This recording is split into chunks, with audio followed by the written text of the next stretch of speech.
நம்ம இன்னைக்கு ரொம்ப ரொம்ப ஹெல்த்தியான சிம்பிளான பப்பாளி ஜூஸ் எலுமிச்சம்பழ ஜூஸ் சேர்த்து செய்ய போகிறோங்க ஃப்ரெண்ட்ஸ். இது எப்படி செய்யறதுன்னு பார்க்கலாம் வாங்க. நம்ம இந்த பப்பாளி பழத்தை வச்சு நம்ம இப்போ ஜூஸ் போடலாங்க. இது வந்து சும்மா சாப்பிட்றதுக்கு கொஞ்சம் ரொம்ப இனிப்பு கம்மியாக இருந்தது. இது காயாக இருந்ததை பழுக்க வச்சனால நல்ல இனிப்பு வரலை. அதனால் இப்போ ஜூஸ் போட்டுக்கலாங்க. நம்ம இந்த மாதிரி கொஞ்சம் பெரிய பெரிய துண்டுகளாகவே நம்ம மிக்சி ஜாரில் கட் பண்ணி போட்டுக்கலாங்க. அப்புறம் அது கூட சர்க்கரை ஆட் பண்ணிக்கலாம். எண்ணெய் எல்லா ஜூஸும் போல தானே, எண்ணெய் பெருசாக காமிக்கிறாங்கன்னு பார்க்குறீங்களா?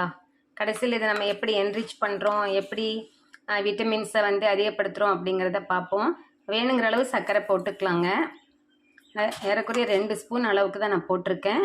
இதில் 1 டம்ளர் தண்ணி விட்டுக்கலாம். தண்ணி விட்டு நல்லா இதை அடிச்சுக்கலாங்க. இப்போ நம்ம பப்பாளியை ஜூஸ் அடித்து எடுத்தாச்சுங்க ஃப்ரெண்ட்ஸ். இப்போ அடுத்ததாக நம்ம இதில் லெமன் ஜூஸ் தான் நம்ம சேர்த்த போகிறோம். லெமன் ஜூஸ் இதில் சேர்த்தும் போது இதில் விட்டமின் சி நம்ம என்ரிச் பண்ணிக்கிறோம். அதில் என்னோட ஒரு சில ஃப்ரெண்ட்ஸு கேட்டிருந்தீங்க, ஏன் நம்ம அம்லா குடிக்கிறோம் இல்லையா, அதில் கிடைக்காத விட்டமின் சியா அப்படின்னு சொல்லிட்டு. சில ரிசர்ச் ரிப்போர்ட்டில் நமக்கு என்ன சொல்லுதுங்கன்னா, அம்லாவில் இருக்கக்கூடிய விட்டமின் சி ரூம் டெம்பரேச்சர்லேயே டெஸ்ட்ராய் ஆகுது அப்படின்னு சொல்கிறாங்க. அப்போ அந்த அம்லாவை நம்ம ப்ராசஸ் பண்ணும்போது அதில் என்னென்ன சேஞ்சஸ் நடக்கும் அப்படிங்கிறத நம்ம சில ரிசர்ச் பார்த்து தான் நம்ம தெரிஞ்சுக்கணும். ஆனால் இந்த லெமனில் இருக்கக்கூடிய விட்டமின் பார்த்திங்கன்னா அது கொஞ்சம் உங்களுக்கு வித்ஸ்டாண்ட் பண்ணும். அவ்வளோ சீக்கிரமாக அது உங்களுக்கு அன்ஸ்டேபிளாக ஆகாது. இதுதான் இதோட ஸ்பெஷாலிட்டிங்க. இப்போ இந்த லெமனோட சேர்த்து நம்ம இந்த பப்பாயா ஜூஸ் குடிக்கும்போது நிறைய ஹெல்த் பெனிஃபிட் கிடைக்குதுங்க.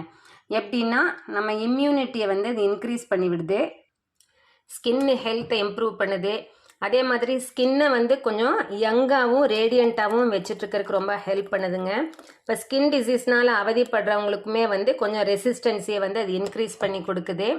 அதே மாதிரி வயிற்று பிரச்சனை, டைஜஸ்டிவ் சிஸ்டத்தில் பிரச்சனை இருக்கக்கூடியவங்க, ரொம்ப அங்கங்கே கேஸ் கட்டிருச்சுன்னு சொல்லி கஷ்டப்படுறவங்க, அவங்களுக்கு எல்லாத்துக்குமே இந்த ஜூஸ் இப்படி குடிக்கும்போது இந்த ட்ரிங்க்கில் விட்டமின் சி என்ரிச் ஆகுது. அதனால பாடியை டீடாக்சிஃபை பண்ணி கொடுக்குது. நம்ம எனர்ஜெட்டிக்காக எனர்ஜி பூஸ்டிங் இருக்கு, அந்த கேரக்டர் இது வச்சுருக்குதுங்க. அதனால் நம்ம டயர்ட் ஆகாமல் இருக்கலாம்.